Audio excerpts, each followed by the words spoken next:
देवी गौरवाणी प्रचारिणे निर्विशेषाय शून्यवादी पाशादेशतारिणे जय श्री कृष्ण चैतन्य प्रभो नित्यानंद श्री अद्वैत गदाधर शिवासदि गौर भक्त वृंदा हरे Krishna Krishna Krishna Hare Hare Hare Ram Ram Ram Hare Hare. So it's a very famous shloka of Bhagavad Gita. Karpanda dosha upadasa bhava prichami tvam dharma sabodha chetaha yashyasya anishitam bruhitam me शिष्यस्तेहम साधिमाम तम. Very famous श्लोक है ये. गीता का एक बहुत फेमस श्लोक है. इस श्लोक में क्या बहुत इंपॉर्टेंट चीज है? What is very important? Arjun surrenders now. In any system of knowledge, unless you surrender to the teacher, you cannot learn. In fact, this has been the somebody I was telling, why don't we introduce in India the modern system of education? He was telling me, our system is best. I have taught all around the world.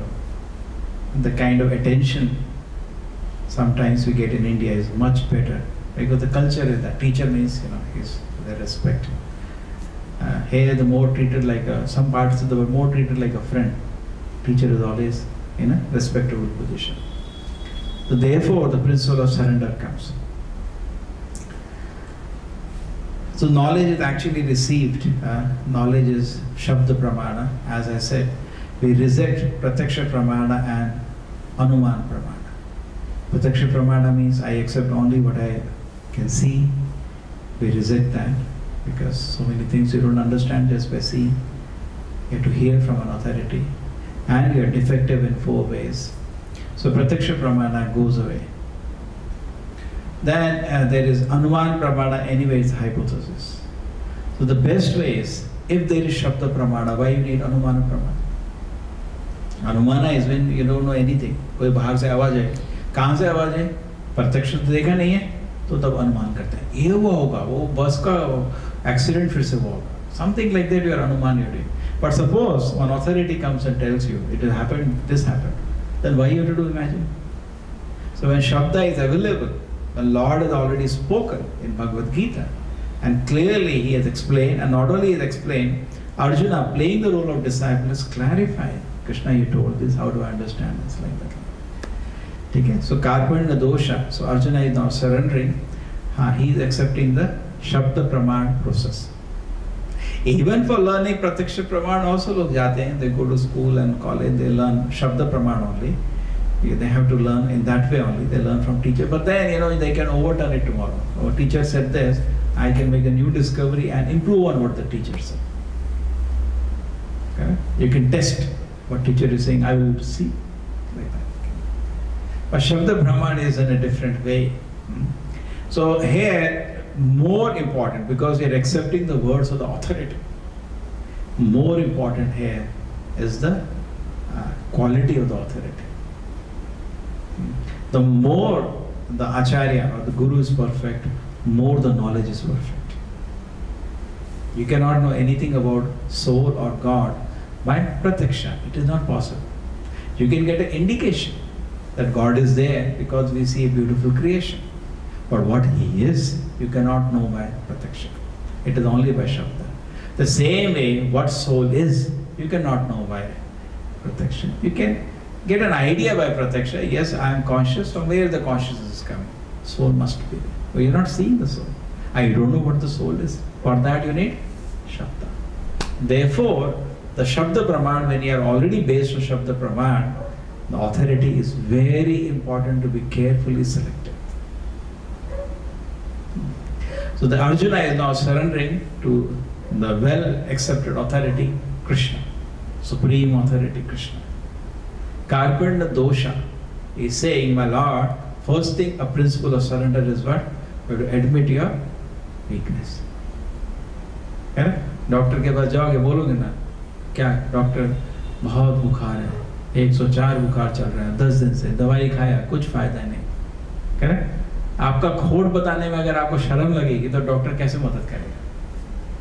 So Arjuna also, Krishna we saw 2 shlokas before only. Krishna said, Hridaya Dhaurbalyam आपका दिल की कमजोरी दिख रही है Arjun. Krishna pointed and he is admitted, yes my lord, कार्पण्य दोषा, कुछ ही प्रॉब्लम नहीं है, सब कुछ ठीक है, तो धर्म युद्ध है, हम अच्छे काम के लिए लड़ रहे हैं, लेकिन ये मेरा जो अटैचमेंट है ना, ये गुरु के टीचर, इससे सब प्रॉब्लम हो रही है। तो इसको क्या बोल रहा है? कार्पण्य दोषा। सो Prabhupada ji expands in this पर्पट कि human life is a great asset. This is very easy, but we should remind ourselves 100 times. Mata ji, you understand English? Your sister? और कन्नड़ा is convenient. हिंदी चलता है?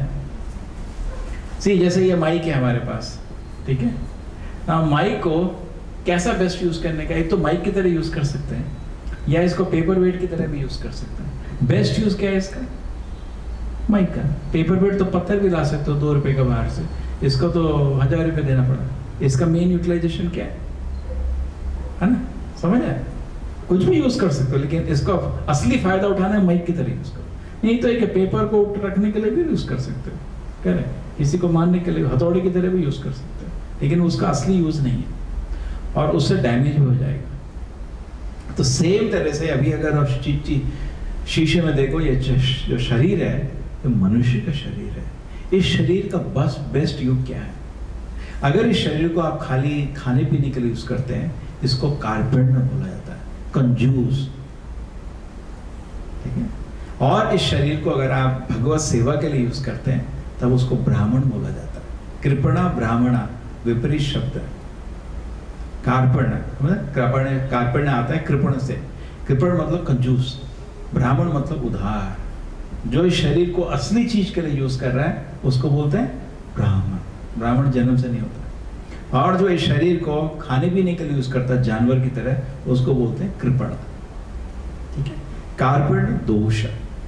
कृष्ण जी, मानता हूं मेरा कंजूसी चल रही है, इस शरीर को ढंग से यूज नहीं कर रहा, इस मन को ठीक से यूज, मैं कार्पेंट दोष, ये बेवकूफ़ी के जो मेरे अटैचमेंट्स हैं जानवर का जैसी मेरी मेंटालिटी जो है अभी, उपहता स्वभाव, इससे मेरा पूरा नेचर डिस्टर्ब हो गया।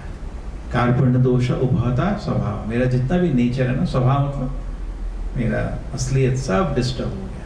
इसकी वजह से मेरे से कुछ नहीं हो रहा। कार्पेंट दोष उपहता स्वभाव पृच्छामि त्वाम, इसलिए मैं आपके पास आया हूँ कुछ प्रश्न पूछने।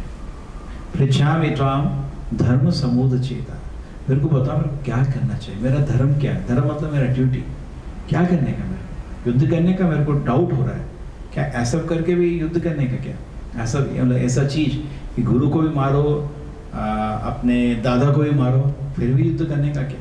एक ऐसा क्या कॉज आ गया? सो कार्पेंट दोष उपहता स्वभाव पृच्छामि त्वाम धर्म समूद चेता, मेरा क्या ड्यूटी है?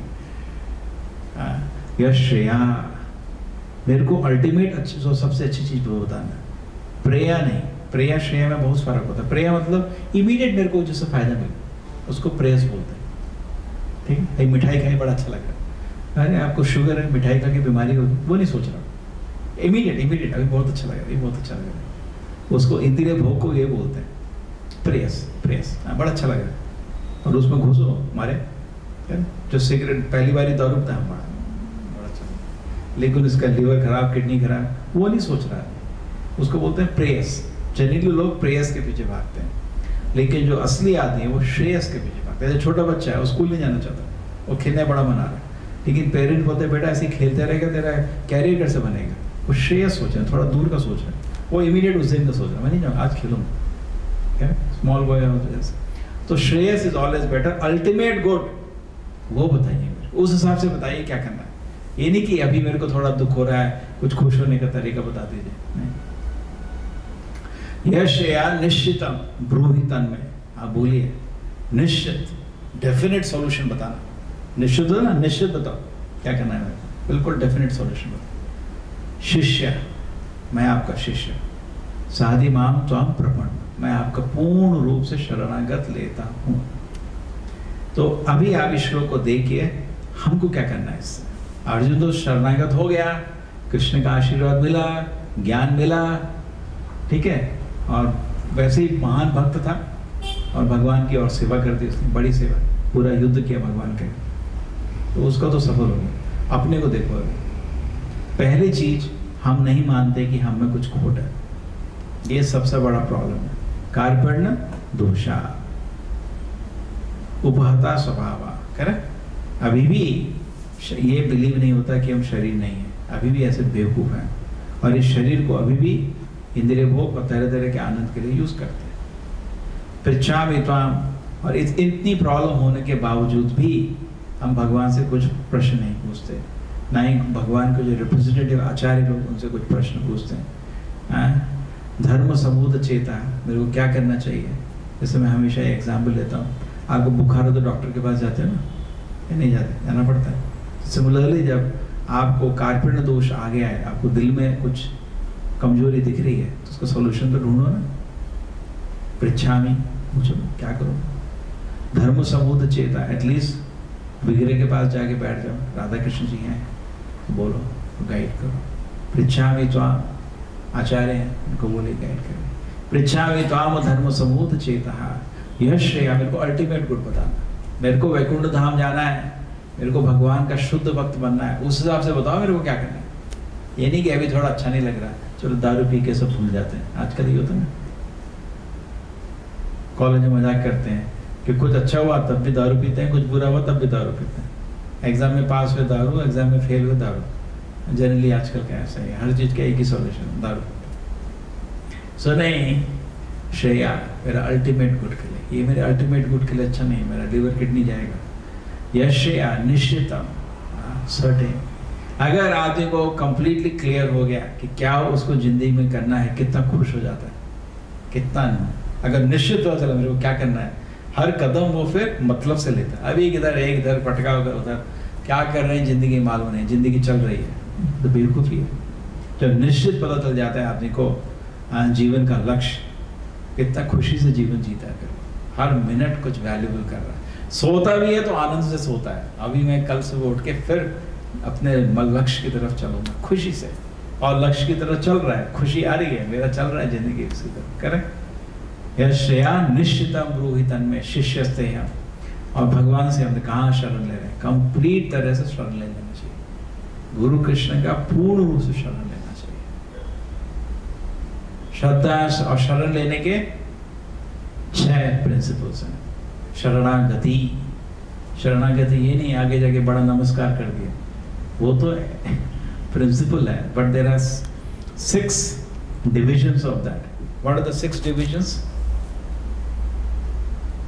First division is that भगवान को कोई चीज अच्छी लगती है और हमको नहीं अच्छी लगती है, तब भी करेंगे। जैसे अर्जुन को युद्ध का बिल्कुल मन नहीं था, शरणागति, लेकिन कृष्ण बोलो युद्ध करेंगे, किया, उसको मन नहीं था। उसने पहले चैप्टर में बोलते मेरे को राज्य नहीं चाहिए, कुछ नहीं चाहिए, मेरे को युद्ध नहीं चाहिए।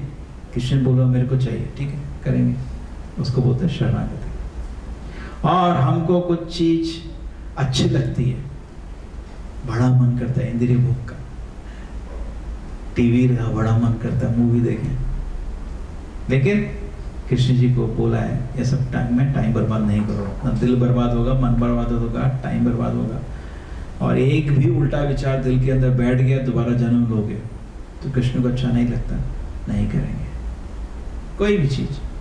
पहले ये सोचता है मैं तो भगवान का सेवक हूँ। अब जैसे चलो मैंगलोर में फुटबॉल में आपका मंगला स्टेडियम में फुटबॉल मैच हो रहा है, आपके हनुमान जी जाएंगे क्यों? कभी नहीं जाएंगे।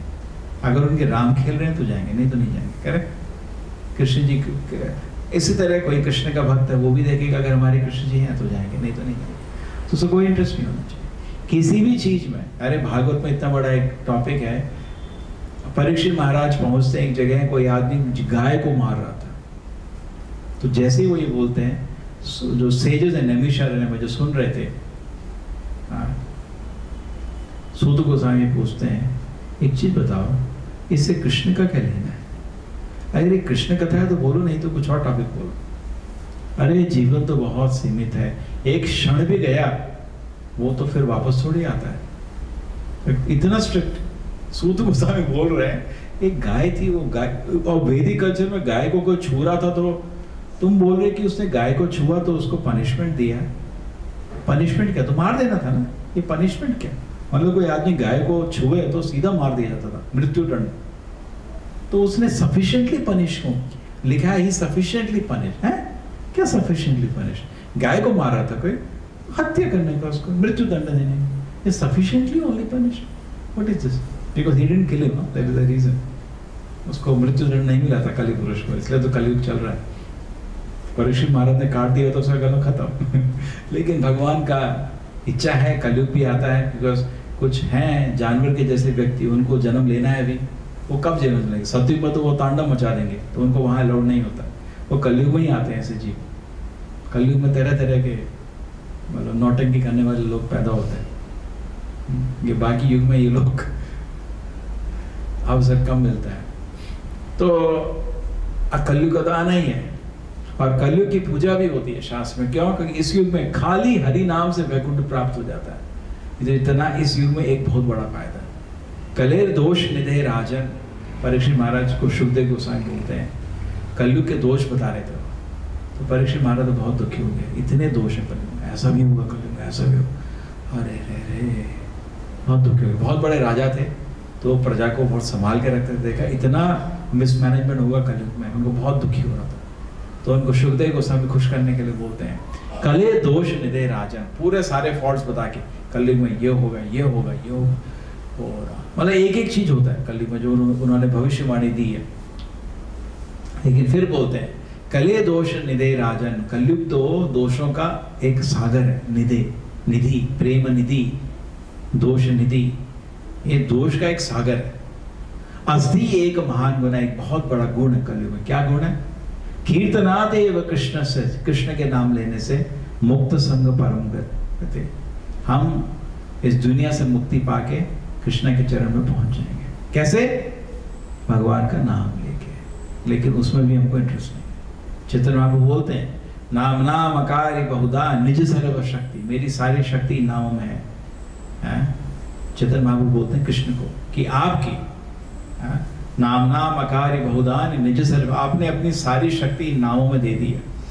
तत्रा पिता नियमिता स्मरणेन काला, इन नामों को जप करने का कोई टाइम भी नहीं है, किसी भी टाइम जप कर सकते हो।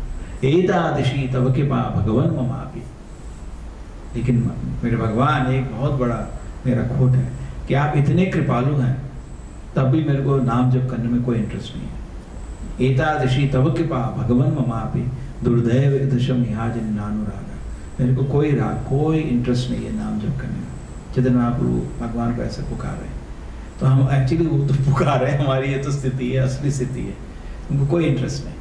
लेकिन अगर ध्यान से नाम जप कोई करे, ध्यान से जप करते हैं, मतलब एक एक शब्द सुनने का, हरे कृष्णा कृष्ण कृष्णा, प्रयत्न करने का। ऐसा नहीं है कि अपने आप होगा, धीरे धीरे नाम अपराध से नामाभास आता है, फिर शुद्ध नाम आता है। आध्यात्मिक प्रगति मतलब जपा का टाइम एक लिटमस टेस्ट है, हर दिन कहाँ पहुंचे हैं देख सकता है, हर आदमी खुद देख सकता है, किसी को पूछने की जरूरत नहीं। अगर ध्यान से नाम जप कर रहे हो, एक एक शब्द सुन रहे हो, तो प्रगति शुरू हुई है। लेकिन जब करते समय पूरा ब्रह्मांड आता है, अभी टाइम है, करते रहो, क्योंकि नाम जप से तो बहुत बड़ा पुण्य भी है, ऑटोमेटिकली सब शुभ हो जाएगा और मन धुलेगा भी। जब मन धुल जाएगा तभी नाम में अटेंशन कर पाओगे। नाम का टेस्ट पाना भी आसान नहीं है, नाम में टेस्ट पाना भी आसान नहीं है। इसके लिए भी आपको भगवान की सेवा करनी पड़ती है, प्रसाद की सेवा करनी पड़ती है, धाम की सेवा करनी पड़ती है, भक्तों की सेवा करनी पड़ती है, तब धीरे धीरे कृष्ण की कृपा से टेस्ट आता है, थोड़ा टेस्ट। तो जब करते हैं तो मन लगता है। ये तो बहुत ही मिस्टिक है, बहुत मिस्टिक है। नाम में टेस्ट आ जाए, फिर आदमी को ध्यान से जब करेगा तो कलयुग में सब कुछ मिल जाएगा उसको। अहो बतोस पचो अभिगरियान यज्ञ के विजय वाग्रे वर्तते नाम तुभ्यम। अरे इस आदमी के मुंह में भगवान का नाम आ गया, ये तो बहुत ही भाग्यशाली है। इसका क्या भाग्य, भगवान का नाम इसके मुंह में चल रहा है, तो बहुत बड़ा भाग्य। आसान नहीं है, इसलिए सबको अलाउ नहीं होता, लोग नहीं कर पाते। भक्त की कृपा है, वो लोगों को, मेनी एक्सपीरियंस, कहीं पे भी देखो, हम जो हरि नाम पब्लिक में करते हैं, उसके बाद हम लोगों को पूछो कैसा लगा, किसी को भी पूछ लो, बड़ा आनंद है, लगा मैं तो उड़ रहा था, मैं इतना खुश, किसी को भी पूछ लो, एक्सेप्ट पशुगना जो मांस खाता, उसको थोड़ा प्रॉब्लम हो जाती है, क्योंकि पाप इतना है कि माया उसको इतना जल्दी नहीं छोड़ती। अगर पशुगना मतलब या तो मांस खा रहा है या अपना ही हत्या कर रहा है, उसके अलावा सबको खुशी होती है, आनंद होता है। लेकिन कुछ लोग परमहंस तो नाम जप करते हैं, उनको तो बहुत ही आनंद मिलता है। कुछ लोग होते हैं जिनको मन पवित्र होता है, कुछ लोग हाँ अच्छा है, लेकिन अभी वो साधना में नहीं आए। चौथा कैटेगरी है पशुपन। तो ये प्रोसेस कलयुग के लिए है, सबको ये प्रोसेस लेने का, और अर्जुन की तरह कृष्ण का कंप्लीट सरेंडर करने का, क्योंकि ये समझने का मैं इस दुनिया में सोच रहा हूँ मैं मालिक हूँ, मैं राजा हूँ, मैं मजा कर रहा हूँ, लेकिन आप कुछ नहीं हो, अपने इंद्रियों के तुच्छ सेवक हो। बस मैं मजा कर रहा हूँ, ये कर रहा हूँ, कुछ नहीं। इंद्रियों के तुच्छ सेवक, कोई राजा नहीं।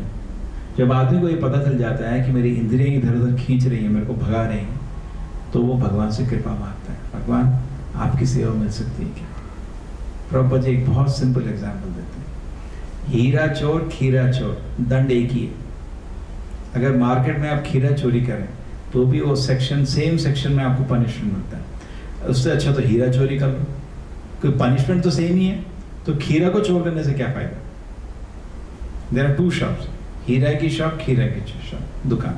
अगर आप खीरा की शॉप से खीरा उठा लें, खीरा मालूम है हिंदी में बोलते हैं, वो क्या बोलते हैं आपके कन्नड़ में? कुकुम्बर, इंग्लिश में कुकुम्बर। तो कुकुम्बर, हाँ सौदेकाई चोरी करने का या डायमंड चोरी करने का पनिशमेंट एक ही है, तो डायमंड चोरी करो। अगर बच गए तो डायमंड तो मिलेगा हाथ में, वो खीरे से क्या 2 रुपए का खीरा। तो सेम है, सेवा तो करनी है, इंद्रियों की सेवा करो, इससे अच्छा भगवान की सेवा कर लो। फायदा तो बहुत है इधर, इसमें तो कुछ भी फायदा नहीं। थोड़ा दिमाग चाहिए आदमी को, लोगों के पास दिमाग नहीं है। सेवा तो करनी है, इंद्रियों की सेवा क्या करो, भगवान की सेवा करो, आनंदमय हो जाओगे। ये आदमी के पास ये समझने के लिए आदमी को बुद्धि चाहिए होती है, ठीक है।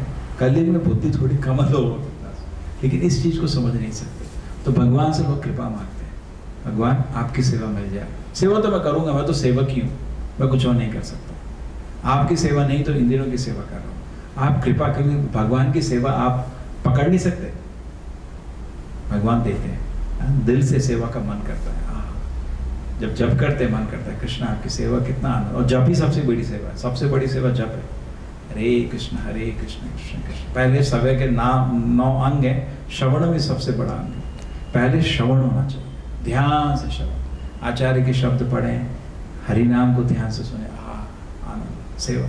फिर आप बाकी सेवा कभी अच्छे कॉन्शियसनेस में करने का मन करता है। श्रील प्रभुपाद की, भगवद गीता की।